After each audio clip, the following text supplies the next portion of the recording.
Join me on my journey as I explore wealth in all areas of life. I'm your host, Mindy Kinnis, and this is The Lucrative Society. Welcome back to another episode of The Lucrative Society. I am here today with my friend Neeta Bhushan, and I am so excited for you to hear her story and also her journey. It's really, really interesting. Neeta, welcome to the program. Oh, Mindy, thank you for saying my name right. And I'm so glad to be here.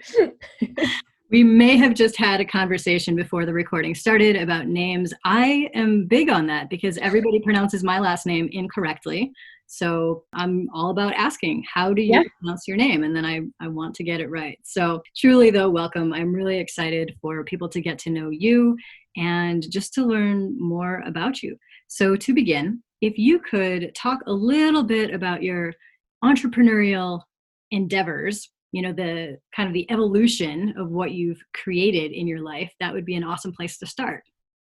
Let's see, my entrepreneurial journey, I guess, started when I decided to become a tooth saver. In my previous life, I was a cosmetic dentist. Right out the gate, when I graduated, I knew that I couldn't work for somebody else. And that was, and I know we'll get into my story in a little bit. You know, when I graduated from dental school in 2008, we had a market crash and there was nobody hiring, newbie dentists. And so while there was no choice for me to sit back, I had to really find something. Whereas some of my other colleagues, they decided to, toss in the towel and they were going to take a little break because we'd been in school for like 100 years. And I couldn't do that. I needed to really put my resilience and grit game in, and working different odd shifts for several different kinds of dentists. I was going door to door. I was, not doing the email thing that everyone else was doing, meeting people in their offices. People thought I was like a hygienist and assistant, but I was literally the new kid on the block. And so I needed to really, there was just no choice for me to not work. I had, thousands of dollars in student debt at that point. And so that really preempted me to think, can I open my own practice? And so 2 years after that is when I started my entrepreneurial journey and bought my practice pretty much out of dental school. And that led to a whole host of things, ended up growing into a 7-figure business, and became primarily focused as a cosmetic health practice in Illinois. So do you want me to keep going? Because I can. I do. And I also have a question about that specifically. Yeah. Yes. And I may be wrong because I don't know a lot of people in that world, but my guess is that your results were not typical. Like my guess is that most people just don't go buy their own practice fresh out of school and then turn it into this 7-figure thing. So how did that happen for you? Yeah, so I started working at several different places. Like the average person out of school would probably find like, a corporate job or work under another dentist, work under somebody, that's more senior. And that was really the typical path for a lot of folks. I just didn't have that option because I needed to pay bills and all of these things, and I wasn't getting a handout from mom or dad. So that was a very different motivation for me. And in that process, I realized that either you can work for a big corporation, you can work for a hospital, you can work for a clinic, or you can start your own. And so I started to get really curious about how other people did that and what that journey was like. And of course, because graduating out of dental school, literally there were more, it was probably like 60% guys and 40% women. And then even that too, much less young women trying to buy their own practice. And so it's almost like you have to really look up to certain people who you kind of want to be like. And so I had to sort that out. And I started finding people that were just kind of a little bit more ahead of the game than I was. And I think the biggest thing, just knowing from my background and knowing the way that I grew up, I had to grow up fast. A lot of things happened in my childhood that really gave me the risk factor and the ability to say, you know what, I am going to take this loan and I'm going to buy this practice. And so I got help from different coaches. And I mean, I guess you wouldn't call them coaches, they were consultants, but consultants really helping people like me, junior dentists, figure out what would be the best thing. And that's basically what happened. So yeah, in 2010, I purchased my practice, and literally it was growing pains. And growing pains, whatever business that you're starting out, I think there's always going to be growing pains. And I think that there was definitely a lot that I was battling at the time, personally as well. I had just gotten married, and there was a whole host of things that had completely changed in my world. And so a few years later, that marriage would not last. And so that really kind of ignited my growth as a leader, because I feel like in that time, I felt like I was trying to prove myself that this, junior dentist who didn't look like a nurse or an assistant or a hygienist could really take care of your needs. And my practice was located in an area of the Chicago suburbs that majority of them were, for lack of a better word, just older, retired folk that were of one color and didn't want a mixed young girl working on them. And so I had to do things that were non-traditional. I mean, my first hire was the specialist that was a guy, that was a man, because I knew that was going to bring revenue in. And I knew that the way that I hired like my hygienists and my assistants were probably a little bit older than me. And so there was growing pains in that I had to really kind of take on an ownership in terms of saying, okay, people might not take me seriously, but maybe they'll take the other people that I bring on seriously. So it definitely took a lot of courage, and it took a lot of really understanding my own self-worth in terms of there was nothing more that I could do, no straight A's, no any of those like achievements or accolades that I could do to really prove myself, because I already owned this practice. So it was a matter of really stepping into it, and sometimes even shedding some of those past stories that I had collected over, the course of my upbringing. And that's really what turned the page, among other things, of what kind of was the catalyst for the immense growth that would then happen in the years to come. Wow. And I'm so grateful that you're talking about some of the challenges too, because a lot of times it's like, hey, this is this awesome stuff that I've done. And we're not always sharing all of the hardships through that experience. Now, can I ask you what suburb that practice was in?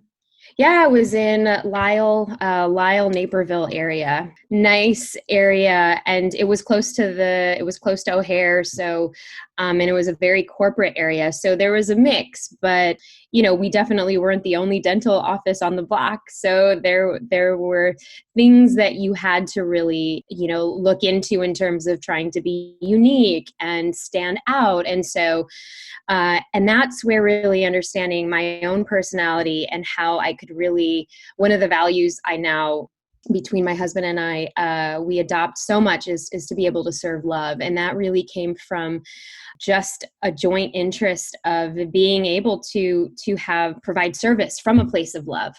And that was one of the things early on in my practice, as we were growing. It was one of the things like, how can we stand out? How can we do community service? How can we teach at all the schools? And whether it's, we have the early business building years where, yeah, maybe there's a little bit more work and effort and grind and grunt and all of those things that you have to do. And there were times where I was going through a divorce at the time. So I had a lot of time on my hands. And so I would spend days, weekends, nights at my office and, trying to connect with as many people as possible, from sending notes to figuring out how to build systems when I had no idea what systems were, because I went to school to become a freaking dentist and not a CEO. But I learned early on, and now I'm appreciating it, right? But like, you learn early on that I didn't go to MBA school. I didn't go to business school. So you have to learn it, in many respects the hard way. and I'm You know appreciative. what? Like, I think that most of us do it that way anyway. Like, that's what being an entrepreneur is. It's like, here's the vision. Okay, now what the hell am I going to do here? How do we Yeah. make this thing go? So catch us up to speed with what you're doing now, because I know that's not your current work.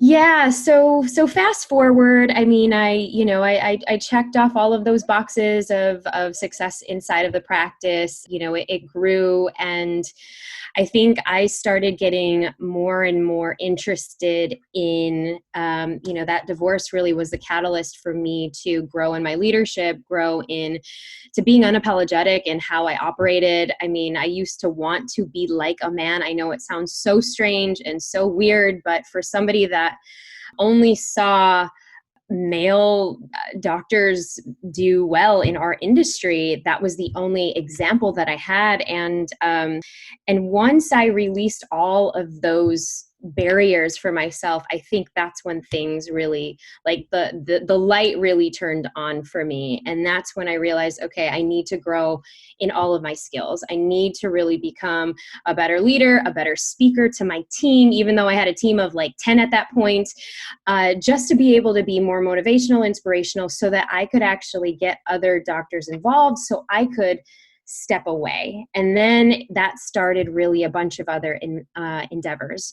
And I think when we're open to growth, when we're open to bettering ourselves, we start to find more of the things that we really want to do. So I had no idea that I was really going to step into entrepreneurship. I mean, in those years would be some of the toughest years of my journey in terms of my personal journey, because I was going through this very public divorce. But from the professional side, when I started to trust my team members more and more, giving more people the opportunity to step in what I would call a present day, director, marketing director, consultant, manager, all of the people that kind of helped with this immense growth, I was able to step away. I was able to start different projects, like a nonprofit that I really wanted to do, to create a community for women looking for self-confidence and self-esteem. And that really prompted me to end up going to the West Coast, to Stanford. That opened up my eyes to this whole world of Silicon Valley and all of these different entrepreneurs and these startup founders. And that was the first time I ever was exposed to people doing things and raising money for ideas that barely even existed. Because coming from healthcare and medicine, you're only taught, like, you can't make a mistake, and you can only get things right, and failure isn't an option, and perfectionism is everything. And so for me to go from there to there overnight, it really opened my eyes to what is possible. And wow, all of these entrepreneurs are getting funded for ideas that haven't even been birthed yet. This is incredible. So from that nonprofit, instead of getting more excited about that, I started to really get excited about, and of course, then getting invited to share my story on different stages. People were really curious and wanting to know more about how I was doing all of these things, because then I started becoming an angel investor. As a young dentist with this capital, people were asking, hey, did you want to be a mentor to someone? And I didn't know what that meant in terms of being that for female founders and leaders, which then led me more and more into San Francisco. And so that's when really I made the decision that I was going to not only leave Chicago, but really kind of set the tone and sell this practice and leave dentistry, and really And I took a real interest in really understanding how people make decisions and what success really looked like. Not from a monetary standpoint, because in my opinion, I had already achieved all of that. And I wasn't even 30 yet, but it was more from the understanding some of the characteristics that it takes to operate in this way. And they are able to do all of these incredible ideas. And so that took me on a track around the world to 45 different countries. I interviewed close to 500 people, and this would really be the markings of my first book, which is called Emotional Grit, as you know, and really developing what I didn't know at the time was this grit process, because I use it as an acronym. And so that was really a stepping stone into really understanding how grit and resilience plays such a huge role for entrepreneurs and leaders and people who are willing to take risks and willing to just say yes to themselves and say yes to something that they didn't even know that was ever imaginable. Hence, here's where we are today. And you guys listening can't see the video, but I've been over here smiling the whole time that she is talking, because I'm like, yes, I love stories, especially like this, of a woman who's just like, look, here's the potential. I'm going to go get it. And so props to you, Neeta. I'm so happy to hear about all of this. So you started to mention you had made a lot of money even before you were 30. And one of the things that I ask all of my guests is, how do you specifically define wealth? So good.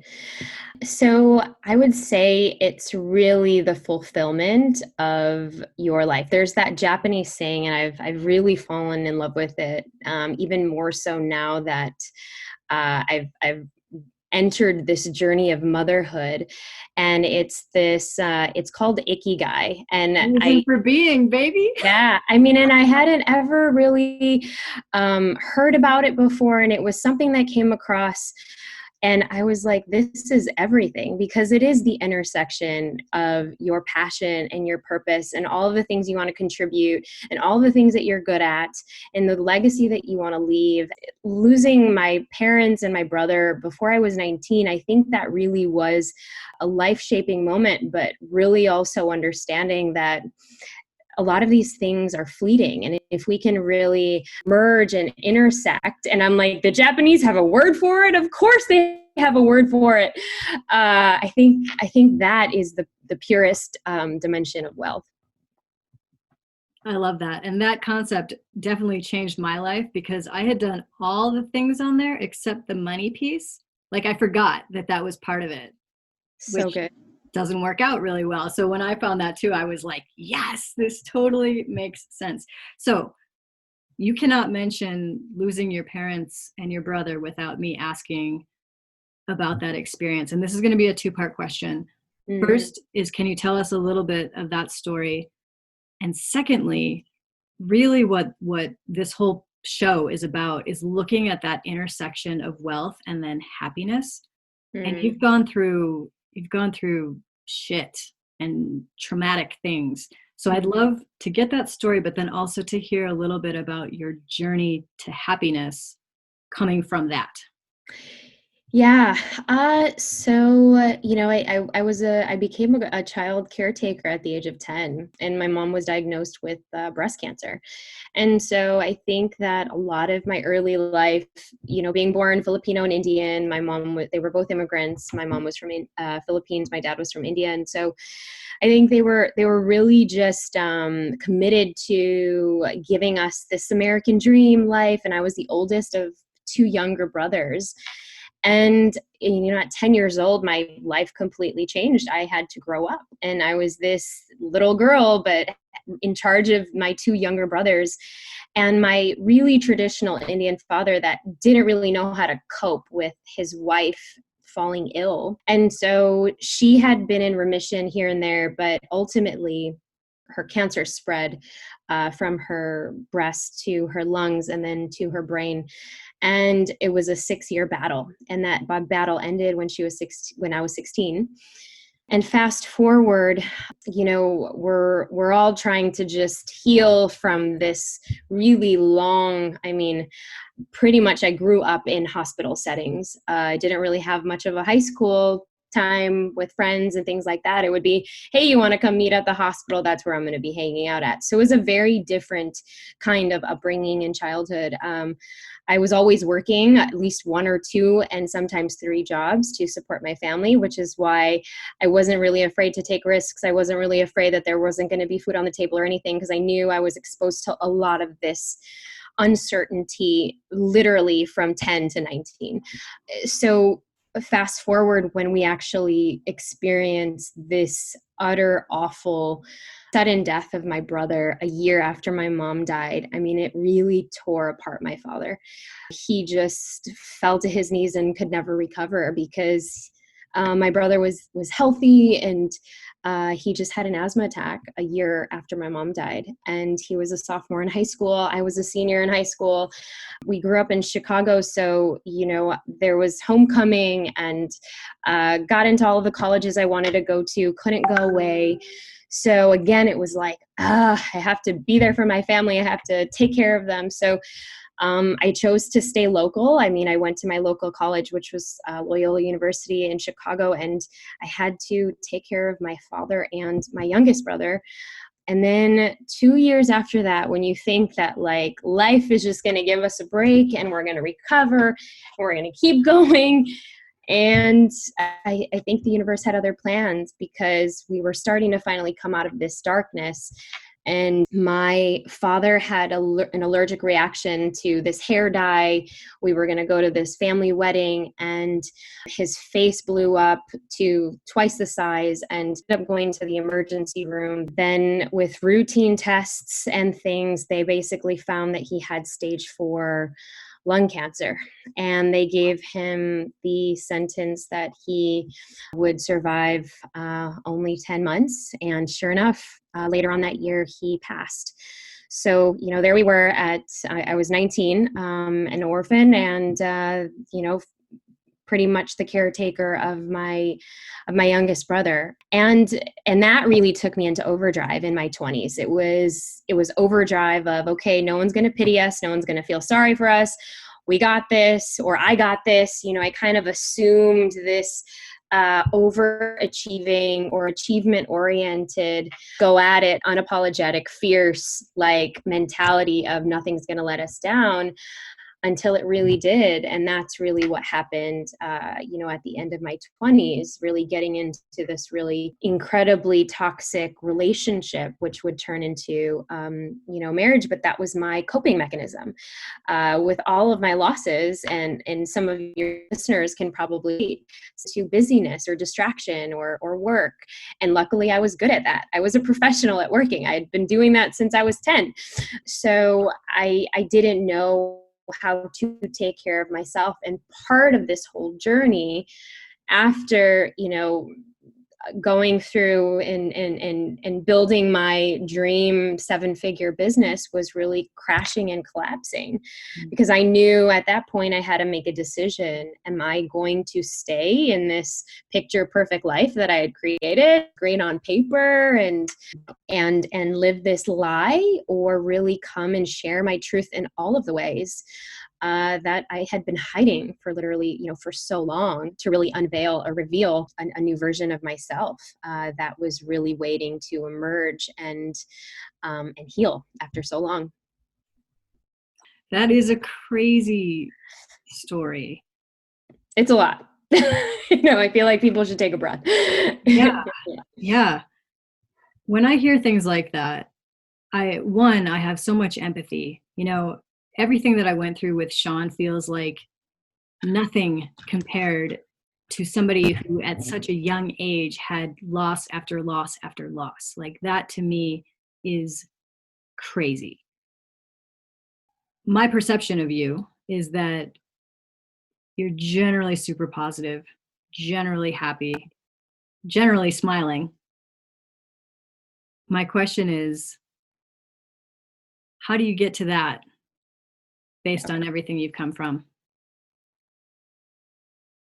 I think that some of the biggest things that I've learned throughout my life, and really has informed the work that we do now, I have this attitude, and it's because I've been living my life like this, that even in my darkest days, oh my gosh, I've had these things that I did, whether it was prayer, whether it was thinking in my heart of I'm probably going to lose somebody else again. And that feeling of that lump in your stomach, like somebody's going to call, oh my God, I don't want to pick up the phone, and there's trauma. I didn't even want to give birth to my son in a hospital because there was so much trauma, because I had lived throughout losing multiple family members, whether it's personal growth, resilience training, leadership capacity building, or, business development. It has to start with the first part, and I feel like so much of, even in our schools, we're not really taught the coping mechanisms, not even the communication, not even being able to have courage to say, shit, I feel down. Shit, I don't know what to say to what you've been through, but God, that sucks. Like, we don't even have the vocabulary for that. And I think that, that's been, I think, some of the greatest strengths, which is why I've been able to, I guess, in many cases, be so malleable. Obviously, it's informed a lot of the work that I do now. And have I worked with a ton of different healers, coaches, therapists, release workers, and all of those things? Absolutely, because I needed to. There's no way. I should have been in some drug ward somewhere, or doing something else, because I had every excuse to. Amazing. If people are interested in learning more about you and your work, where would you like to send them? Yeah, come and hop over to globalgritinstitute.com, and you can learn more about the grit process, as well as our business development opportunities. Awesome. So I'll link to that in the transcript. And Neeta, you are also going to be part of the Lucrative Speaker Summit this summer. And I wondered if you could just give a little hint of what you're going to be talking about on the summit. Yes, super excited. And I think that, just to give you guys a glimpse, we all have grit in our stories. And I think that, you guys all heard just a little bit of my grit today that has really turned into greatness, and really being able to serve love in all the ways that I truly enjoy now, to all of you. And so we're going to be talking about the grit framework, and how to really add that into honoring your stories, pulling out your stories to turn them into greatness gems in your life. That's awesome. I myself can't wait to hear you talk about that. So if you all are interested in that, find out more at lucrativespeaker.com. And Neeta, I'm so excited just to have had you on this show. I'm really delighted just to have gotten to know you better, for sharing with my audience, and really just for being a badass woman that you are, as a model for so many other entrepreneurs out there that can look to your success and say, you know what, if she did it, I think there's hope for me too, and just continue on their way. So thank you so much. Oh, you're so welcome. It was such a pleasure. Thank you for having me. Absolutely, anytime. Thanks so much for listening. Make sure to subscribe to the Lucrative Society on iTunes, and please leave a review of the podcast. Visit lucra.com for transcripts and resources, or to become a member of the Lucrative Society, where I coach purpose-based entrepreneurs on business, mindset, and heartset. Lucra, where wealth equals well-being.